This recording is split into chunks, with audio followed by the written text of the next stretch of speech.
I realized my wife had been secretly doing ads every day. Every time she came back from the supermarket, she would recite a flawless ad script, like she had rehearsed it 100 times, even when she made me a cup of hot chocolate. Why don't you let me fix you some of this new Mococo drink? All natural cocoa beans from the upper slopes of Mountain Nicaragua, no artificial sweeteners. I looked at her, completely confused. I asked what she was doing, but she pretended not to hear me, and kept praising those products with a smile.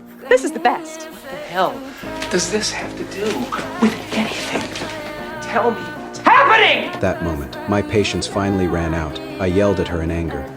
Dice me, slice me up. There's so many choices! Do something! She suddenly looked up and screamed for help toward the ceiling. I realized something huge was hiding behind all this. She tried to run. I chased after her, wanting to know the truth. Then came a knock on the door. Rumen? Oh, thank God! Oh, thank God! It was my best friend. Dropping by for a beer, we sat by the bridge. I told him I felt like the whole world revolved around me. He paused for a moment, then quickly changed the subject, talking about our childhood. He even raised his hand, swearing he would never lie to me. The point is, I would gladly step in front of traffic for you, Truman. The last thing I'd ever do is lie to you. The last thing that I would ever do is lie to you.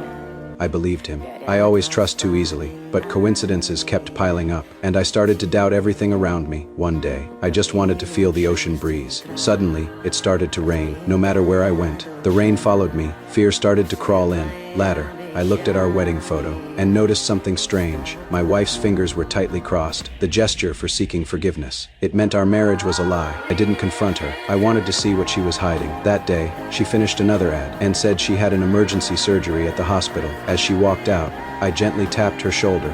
I'll cross my fingers. She froze, then smiled that same fake smile, and hurried away. I followed her to the hospital where she worked.